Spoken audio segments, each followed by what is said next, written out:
Isang batang lalaki sa Cebu dahil sa paputok. Ang ilang kabataan kasi inipon na ang hindi sumabog na Goodbye Philippines saka ito sinindihan. Yan at iba pa sa pagbabalita ni John Aroa. Duguan at nakahandusay sa lupa ang batang yan matapos masabugan ng Goodbye Philippines sa Talisay City sa pagsalubong ng bagong taon. Sinubukang dalhin sa ospital ang biktimang si Jeremy Kagang pero idineklarang dead on arrival.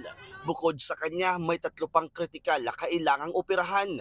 Isa naman sa sugatan ang 18 anyo sa si Rowie Alipin na manunood lang sana.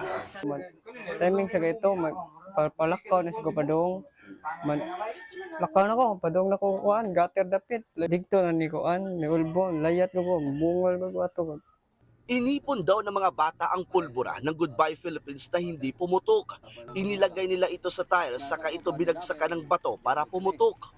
So, mao to na itabo ang katong mga tiles na iya dugan na hasta yang mga kauban igo. Diri ko dugan guba no diri dugan. Aminado ang magulang ng bata na hindi nila nabantayan ng anak na bigla raw lumabas ng bahay.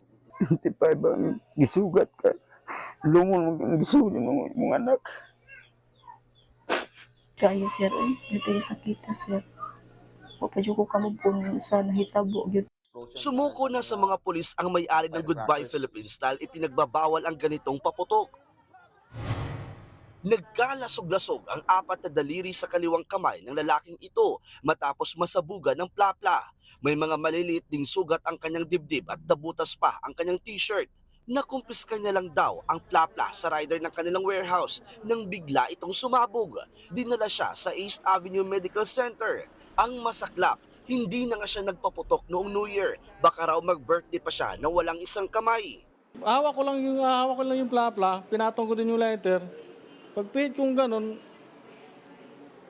namalayan ko na lang sumabog siya. Malas. Pagpasok ng 2025, pinalat. Nalapnos naman ang 3 daliri sa kaliwang kamay ng 10 taong gulang na batang ito na dinala sa Tondo Medical Center sa Maynila. Nadali siya ng sindihang pulbura ng ipinagbabawal na 5-star. Huwag na po magpaputok. Bakit? Kasi po po kayo, mahihirapan lang po. Kahit tapos na ang selebrasyon, may mga dinadala pa rin biktima ng paputok sa iba't ibang ospital, kaya pakiusap nila sa publiko. And kung meron pong mga nakikita na paputok sa kalsada, wag na po nilang pulutin. Aabot na sa higit 500 ang fireworks-related injuries sa buong bansa ayon sa Department of Health. Isa pa rin ang kumpirmadong nasawi na isang senior citizen mula sa Nueva Ecija dahil naputukan ng sinturon ni Judas. One death too many, no? Sapagkat ang fireworks-related death ay preventable death.